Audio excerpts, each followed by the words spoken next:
thank you, Chairman Issa and Ranking Member Johnson, for holding this important hearing. As a recovering computer science major, I am enthralled with AI, and I believe it has and will continue to revolutionize society. It can also cause us harm, and it creates all sorts of unanswered questions. So I'd like to walk through some examples so that the American public and I can better understand how artificial intelligence interacts with copyright. I'd like to ask Mr. Damel this example. Let's say I create a generative AI internet application related to music. I do it for commercial purposes.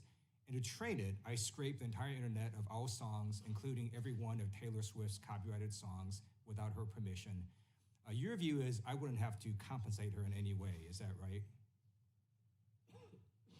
So I think it would very much depend on the particular way in which you train the AI models. Not all AI models are constructed the same way. Some are constructed in ways that might very well exceed the bounds of fair use. And so it's inevitably going to be a case-by-case determination of whether a particular model is going to exceed those bounds or not. Let's just use ChatGPT's model. In an instance where what you've done is extract unprotectable facts from any copyrighted work, so stepping aside and generalizing this point to any kind of work, if what you've done is extract unprotectable facts from those works and then use those facts to generate a new work, then under well-established principles of copyright law, that is not infringement. I'm not even about generating anymore, I'm just about training the model. Just on the training side, if that's all that happens, then under a long line of cases that I've laid out in my written testimony, that is fair use. But to train the model, you need to actually download the Taylor Swift songs. That's correct. That's correct. You view that as fair use? That would be fair use. The premise of any fair use case is going to be... So internet applications like YouTube pay a licensing fee to Taylor Swift when they download her songs. What is the difference? Well, the difference would be in those instances, what they're doing is they're taking the work and then they're taking that work and they're streaming it to end users. So that's a public performance of her work. So let's say ChatGPT lets you just put out Taylor Swift lyrics. What's the difference? Yeah, I think that would be that might be an issue that exceeds the bounds of fair use, where you're now let's say I take my model and I generate a new song similar to a Taylor Swift song in terms of lyrics. Is that a copyright infringement?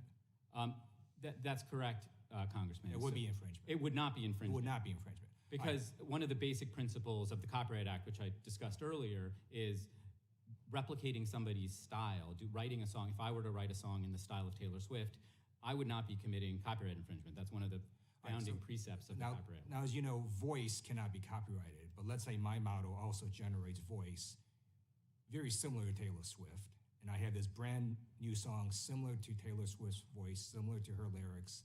You believe that that would not be copyright infringement? I think you would have to look at other bodies of law to determine whether that would be illegal. I think as a matter of copyright law and just the basic principles of copyright law, that would not be copyright infringement, which is not to say it's not concerning for other reasons, but in looking at the copyright law itself, that's not. And then following with that, in fact, you believe I could then copyright this Taylor Swift-like song with voice like Taylor Swift that I generated by scraping the internet with Taylor Swift copyrighted songs that I didn't pay her for, right? I don't know that would necessarily be the case, and certainly, as we were discussing earlier, the Copyright Office has taken the view that AI-generated works like that may not be subject to copyright protection at all. Okay, thank you. So my remaining time, I have a question for Professor Callison-Birch about disclosure, and Representative Natalie asked about this. Many creators already use AI, right, in their creative works. I mean, there's a whole bunch of algorithms that make your songs sound better. They don't disclose that. Like, how would you even define what kinds of AI they need to disclose that help them with their particular creative work? That's a great question. If you'll indulge me, I want to answer your question to Sai as well. So that your question about if I download Taylor Swift's songs and I learn from it could be equally well posed to a teenage pop star who's learning how to sing. So if that person learned from Taylor Swift, the decision of whether or not they're violating copyright is not at the time when they're listening to the songs and learning to perform music. It's when they release an album and whether that album is sufficiently similar to Taylor Swift's song. So if we release, instead of Taylor's version, we release ChatGPT's version of an album, that's infringement, but the learning from it is not. In terms of the disclosure of use of copyrighted, of generative AI in materials, I think there's an interesting ill-advised guidance from the Copyright Office that works that involve substantive use of generative AI are not copyrightable at the moment. I believe that AI is going to be used in a collaborative way with humans, and the human using it deserves that copyright. Whether or not they acknowledge it, I think, depends on the use of it.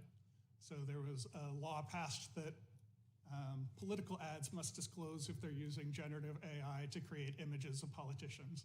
That seems like a very valid case to disclose.